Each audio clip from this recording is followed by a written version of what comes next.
pessoas, este é o canal Estranho e Extraordinário. Eu decidi trazer para vocês hoje uma história que está entre as mais populares da criptozoologia. Criptozoologia, para quem não conhece, é a ciência que estuda o aparecimento de animais fantásticos que podem ou não existir ou que já estão extintos. Essa história é a do Homem-Mariposa. Para vocês terem uma ideia da popularidade dessa história, eu diria que, guardadas as proporções, ela está para os Estados Unidos como o ET de Varginha está aqui para o Brasil. Como vocês sabem, Varginha abraçou o mito, popularizou o mito, tem estátua do ET de Varginha na cidade. O mesmo acontece naquela região dos Estados Unidos, onde o Homem-Mariposa surgiu. Tem estátua, as pessoas contam a história, criou-se um certo turismo a respeito. A diferença é que o Homem-Mariposa não parece ter, de maneira alguma, uma origem alienígena, né? Na verdade, não se explica bem qual seria a origem dele. Embora tenha muita informação, é fácil de acessar, qualquer pesquisinha no Google você encontra muita coisa a respeito. Eu tenho bastante aqui na estante a respeito. Eu verifiquei que se tornou um pouco difícil de ter uma cronologia do aparecimento. Tem bastante relato, a maioria muito confuso, alguns muito vagos, né? Sem fontes seguras, sem informação, e cronologicamente falando está complicado. Então eu não vou tentar aqui contar todos os casos de supostos avistamentos, até porque eu ia precisar de um vídeo de uma meia hora para isso. E eu sempre tento manter os vídeos o mais curto possível e passar para vocês as informações mais básicas possíveis.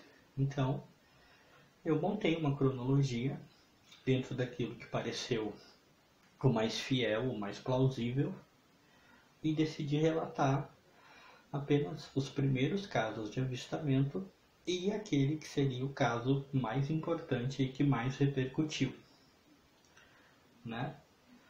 Então vamos a eles.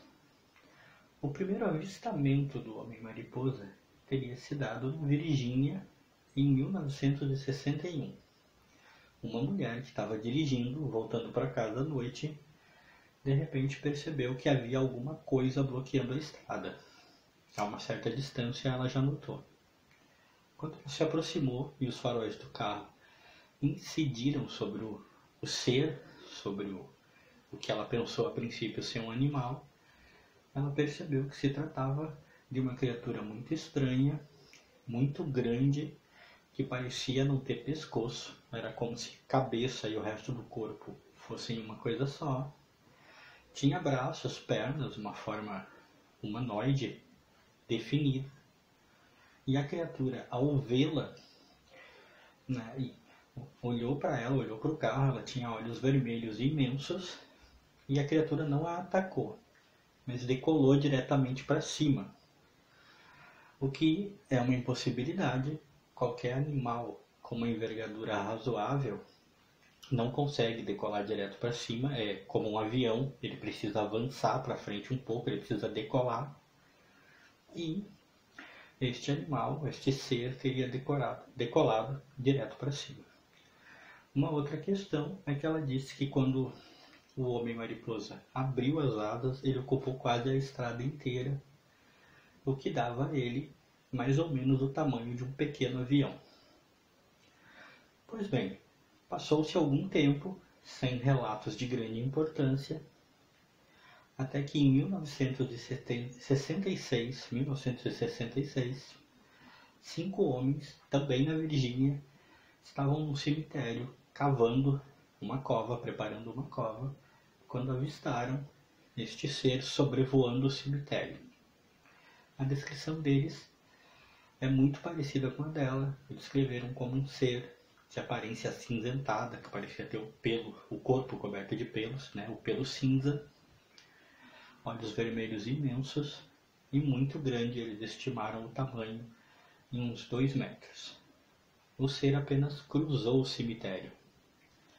Até então, essa seria, cronologicamente falando, a segunda aparição confiável do Homem-Mariposa, né? Outros relatos não se mostram assim tão confiáveis, mas houveram outros espalhados pelo local. Mas o que tem que se entender é que num caso como esse, que já é um caso de difícil aceitação, já é um caso que exige das pessoas, de certa maneira, até uma boa vontade para se acreditar nele, sempre surge muita gente que quer holofotes, que quer aparecer.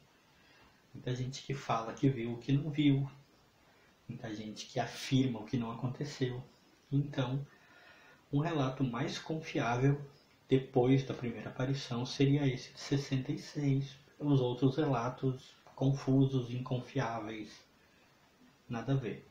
E no mesmo ano de 1966, aconteceu o que seria o caso mais sério e mais importante de aparições do Homem-Mariposa.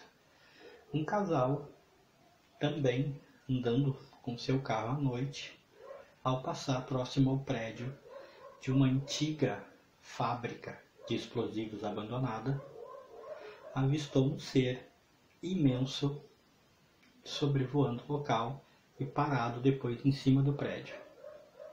Esse ser correspondia à descrição feita nas aparições anteriores, um ser enorme, olhos vermelhos, e ficou observando enquanto o carro evoluía. Eles ficaram com medo, imediatamente deram meia volta no carro e quando foram retornando pela estrada, se deram conta de que havia outro parado ao lado da estrada. Este outro ser não se limitou a vê-los passar. Ele perseguiu o carro e, embora o casal tenha afirmado que chegou a atingir a velocidade de 160 km por hora, o ser acompanhava o carro e mal batia as asas. Segundo relatos desse mesmo casal, a criatura guinchava e o seu guincho lembrava um rato gigantesco. Eles conseguiram escapar sem nenhum ferimento, mas esse é considerado o caso mais importante da mitologia do Homem-Mariposa, porque foi um ataque. O animal teria atacado a pessoas, neste caso. Depois disso, houveram outros casos de avistamento, há inclusive imagens na internet, nenhuma delas confiável, eu sou a primeira pessoa a dizer isso para vocês. Eu vou ilustrar o vídeo com algumas delas, mas basicamente nenhuma delas merece lá muito crédito, pelo menos a maioria delas com certeza não, vocês julguem por si mesmo. Criou-se então todo um folclore, todo um mito em volta do Homem-Mariposa. Inclusive passou-se a ligar a sua aparição a presságios de desastres futuros. Tipo, quando alguém relatava que viu o Homem-Mariposa, as pessoas imediatamente concluíam que dali a algum tempo, algum desastre, alguma coisa muito séria ia acontecer na região ou até no país. As visões, os aparecimentos dele se tornaram esparsos ao longo do tempo, cada vez menos, mas ainda de vez em quando surgem novas informações, surgem pessoas comentando o assunto. Surgiram, como eu já falei antes, surgiram imagens na internet. No mundo de hoje, todo mundo tem uma câmera, todo mundo tem um celular, então surgiram imagens que são atribuídas a ele, que seria o Homem-Mariposa. Imagens que no começo da sua primeira aparição lá em 1961 não eram possíveis, não poderia ter, é muito complicado. Mas nunca se provou a existência dele. A criptozoologia estudou o caso, não chegou a nenhuma conclusão. As teorias a respeito falam de uma criatura que evoluiu de forma bizarra, até teorias místicas, e claro, sempre tem quem fala em alienígenas, né? Sempre vai ter. Uma vertente desta vida sempre vai seguir por este caminho. Tudo que aparece ou vai ser alienígena ou vai ser místico. Sempre tem assim. Não se pode provar. Eu acho que essa é a tônica da maioria das aparições, né? Não se pode provar. Mas o caso foi amplamente divulgado na época, nos jornais da região. A questão é mantida até hoje em aberto, como inclusive o nosso, né, voltando ao nosso ET de Varginha. E tá aí para quem quiser acreditar ou não. Eu creio que basicamente é isso. Sendo bem sucinto, o material é bastante grande, daria um vídeo muito imenso, o vídeo já se alongou demais. Eu acho que o Homem-Mariposa, essa é a minha opinião, é provavelmente a mistificação de um acontecimento que pode ter tido matizes mais simples, né? Alguém viu alguma coisa, não soube identificar e se criou toda uma história em volta disso. Embora seja difícil imaginar, por exemplo, que a primeira testemunha que viu, a primeira testemunha oficial, que foi a mulher que viu na estrada, possa ter visto. Deixem aí a opinião de vocês. Quem gostou, dá aquele like, compartilha e um abraço a todos.